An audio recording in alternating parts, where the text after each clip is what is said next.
بدصورت درخت. یعنی انہوں نے کہا جب ان دو درختوں کے اندر ڈفرینشیٹ کرنا ختم کرتی ہے قوم مر جاتی ہے. جب ایک قوم اچھے برے کی تمیز ختم کرتی ہے قوم مر جاتی ہے. جب قوم برائی کو ایکسپٹ کر جاتی ہے قوم مر جاتی ہے. آپ جب برے کو برا نہیں کہتے اور اس کو ایکسپٹ کر جاتے تو اس کا مطلب کہ آپ کا زوال شروع ہو گیا. کیونکہ میں جب دیکھ رہا ہوں کہ میرے ساتھ والا گھر میں وہ 5 مرلے گھر میں رہتا تھا اور دیکھتے دیکھتے اس کے پلازا بن گیا, پورا پیلس بن گیا, زمینوں پہ قبضے کر کر کے اربوں پتی بن گیا. میں صبح سے لے کے شام تک کیوں محنت کروں جب میں 50 سال میں اتنا پیسہ نہیں کما سکتا جو اس نے ایک دن میں کما لیا ہے. تو ورک ایتھکس ختم ہو جاتے ہیں معاشرے میں. میں نے اپنا وقت انگلینڈ میں پہلے پڑھائی کی, اس کے بعد پھر میں کرکٹ کھیلتا تھا وہاں کوئی 18 سال. تو میں آپ کو یہ صرف بتا سکتا ہوں کہ وہاں کا اور ہماری جو موریلٹی ہے, جو ایتھکس ہے, زمین آسمان کا فرق ہے. ان کی جو پارلیمنٹ ہے وہ چلتی کیسے ہے؟ وہاں کیوں نہیں کوئی پیسے چلتے جس طرح ہمارے سینٹ کے اوپر لوگ بکتے ہیں؟ وہاں کیوں نہیں ہوتا؟ وہاں کبھی تصور ہی نہیں ہے کہ کوئی ہارس ٹریڈنگ ہوگی. جب پیسے چل کے جناب وہ ادھر سے ادھر چلے جاتے ہیں ممبرز پیسے, یہ کیوں نہیں وہاں کانسیپٹ؟ کیونکہ ان کی مورل سٹینڈرڈز ہمارے سے بہت اوپر ہے. اور ایک وقت ایسا تھا کہ مسلمان تاجر جب انڈونیزیا اور ملیشیا گئے تو ان کے کیریکٹر کی وجہ سے لوگ مسلمان ہو گئے. ان کا کیریکٹر اتنا تھا. ایک اوتھیلو جو کہ شیکسپیئر کا ایک پلے ہے, اس کے اندر وہ ایک مور یعنی مسلمان اس میں بتاتا ہے, اس مسلمان کا کیریکٹر سب سے اوپر تھا. وہ بڑا ہائی کیریکٹر کا آدمی تھا. جب کروسیڈز کا پہلا ٹاکرا ہوا مسلمانوں سے 11ویں صدی میں, تو وہ آپ اکاؤنٹس پڑھیں کہ وہ مسلمانوں کا اور ان کو وہ جنگلی کہتے تھے کیونکہ ان کی ایتھکس اور کیریکٹر ان سے بہت اوپر تھے. تو ہمارا جب تک ہم ایک فکری انقلاب یہاں نہ لے کے آئیں, یہ ملک میں اللہ نے سب کچھ دیا ہے. آپ کو یقین کریں, اگر جتنے میں نے 3 سال میں اقتدار میں رہا ہوں, یعنی میں سوچتا ہوں کہ اللہ نے کیا کیا نہیں دیا اس ملک کو. یہ بڑا ایک ہر طرح یہ اللہ نے یہاں نعمتیں بخشی ہوئی ہیں. لیکن جب تک ایک ملک کے اندر مورل سٹینڈرڈز نہیں آتے, ایک قوم کی موریلٹی اوپر نہیں جاتی, جو کہ مدینہ کی ریاست میں پہلے گئی تھی. پہلے پیسہ نہیں آیا تھا, پہلے انہوں نے ان کی اخلاقیات اوپر لے کے گئے تھے, ایتھکس. پہلے ایک ذہنی جس طرح میں کہتا ہوں ایک فکری انقلاب آیا تھا, پھر تبدیلی آئی تھی. تو ہمیں ضرورت یہ ہے اپنے اسکالر سے کہ 2 طرح کے ہمارے چیلنجز ہیں. ایک چیلنج یہ ہے کہ ہم کرپشن کو ایکسیپٹ کر بیٹھے. مجھے کہتے ہیں جی وہ اپوزیشن لیڈر ہے, آپ اسے ہاتھ نہیں ملاتے. اس کے اوپر اربوں روپے کے کرپشن کے کیسز ہیں. میں اس کے اوپر ہاتھ ملاتا ہوں تو میں ایکسیپٹ کروا دیتا ہوں معاشرے میں کہ بری چیز ہی نہیں ہے یہ. آپ انگلینڈ میں آپ کو بتاؤں, انگلینڈ کے اندر کبھی کسی ایک پولیٹیشین کے اوپر صرف الزام لگ جائے نا کہ اس نے پبلک کا پیسہ چوری کیا, کوئی اس کو اینکر ٹی وی پہ بٹھا دے, مجال ہے کہ پارلیمنٹ میں وہ گھس سکے, جب تک وہ اپنے آپ کو کلیئر نہیں کرتا. وہاں یہ تصور بھی نہیں ہے کہ اربوں روپے کی کرپشن اور وہ جا کے اسمبلی میں 2-2 گھنٹے کی تقریریں کر رہے ہیں, کیونکہ ان کی سٹینڈرڈز مختلف ہیں ہمارے سے.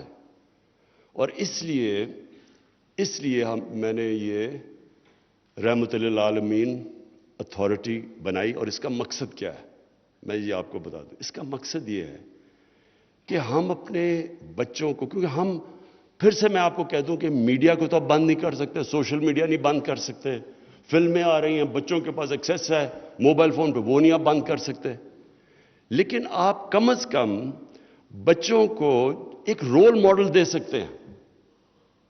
اور رول ماڈل بچوں کا وہ رول ماڈل ہے جو دنیا کی تاریخ کا سب سے عظیم لیڈر, چاہے آپ مسلمان ہوں یا نہ ہوں, 100 گریٹسٹ مین کے اندر جو نمبر 1 وہ جو ایک ہارٹ ہے جس نے جو کتاب لکھی ہوئی ہے، نمبر 1 اس نے ہمارے نبی صلی اللہ علیہ وسلم کو اس لیے بنایا کہ کوئی ہے ہی نہیں جس نے زیادہ اچیو کیا ان سے.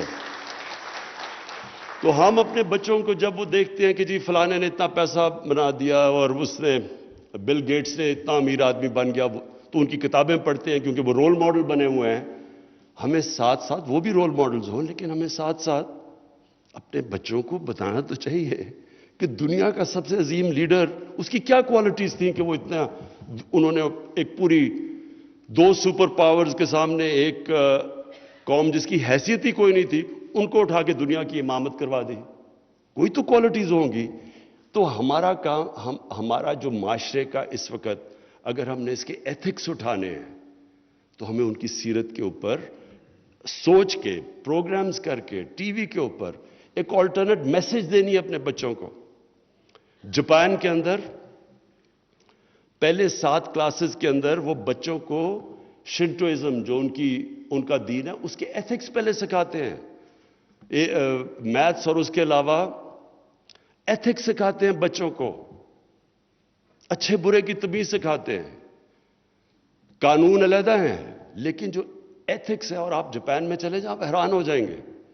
مجھے تو پتہ ہی نہیں تھا کہ مجھے تو وہاں جا کے پتہ چلا کہ یہ وہ کیوں وہ اتنے ہمارا ایک کھلاڑی تھا اس کا بٹوا گر گیا ٹیکسی میں، وہ ٹیکسی ڈرائیور نے آ کے ہوٹل کی ریسیپشن میں وہ بٹوا واپس دے دیا. اور وہاں جو ہمارے پاکستانی رہتے تھے، جتنے وہ پاکستانی مجھے ملے، انہوں نے جاپانی عورتوں سے شادی کی ہوئی تھی. وہ ساروں نے مجھے ایک چیز کی کہ جب وہ جاپانی عورت مسلمان ہوئی وہ ان سے بہتر مسلمان ہو گئی. وہ ان کو بتاتی تھی کہ یہ تم غلط کر رہے ہو، یہ اسلام کے خلاف ہے. کیونکہ ان کی ایتھکس، ان کی جو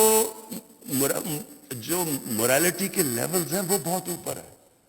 تو میں آپ کو صرف اور زیادہ بات نہیں کرنا چاہتا، صرف آپ کو یہ کہنا چاہتا ہوں کہ اس وقت ہماری گورنمنٹ پوری طرح آنر کرے گی اور لیول ریز کرے گی جو کہ ہمارے اسلامی معاشرے میں ہمیشہ استاد کا بڑا لیول تھا، اسکالرز کا، عالم کا بڑا لیول تھا.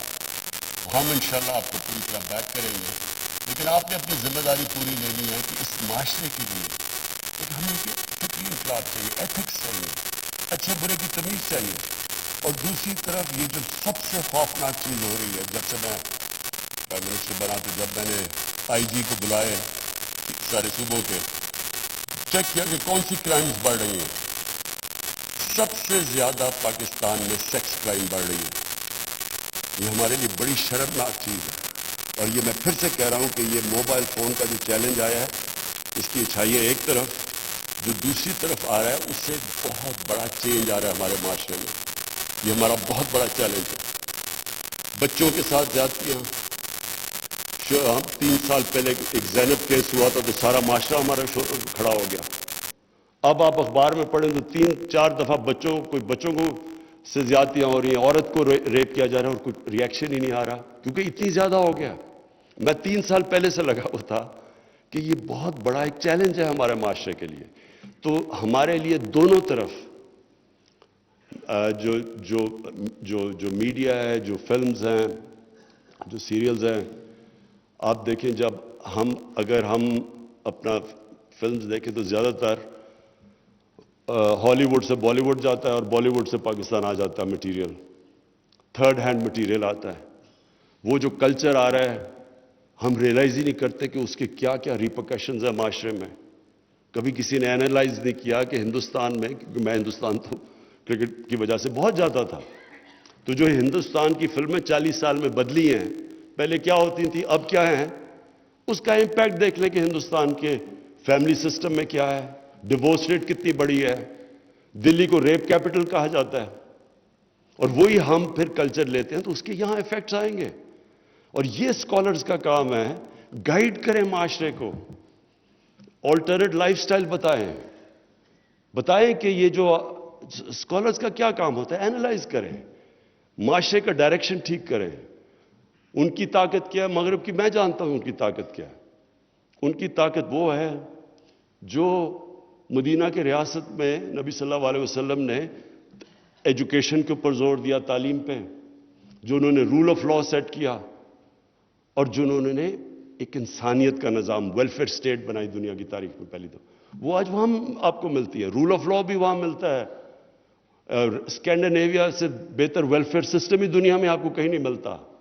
یہودی آج دنیا کو ڈومینیٹ کرتے ہیں کیونکہ وہ تعلیم کے اوپر جو ان کا حکم تھا کہ جب سے پیدا ہو اور جب تک قبر میں جاؤ علم سیکھو، وہ یہودیوں کو دیکھ لیں جتنی وہ محنت کرتے ہیں، اور جو ہر یونیورسٹی کے پروفیسرز، نوبل پرائز ونر، وہ اوپر ہے، جو محنت کرے گا اوپر جائے گا، کیونکہ وہ تو رحمت العالمین تھے، سب انسانوں کے لیے تھے وہ۔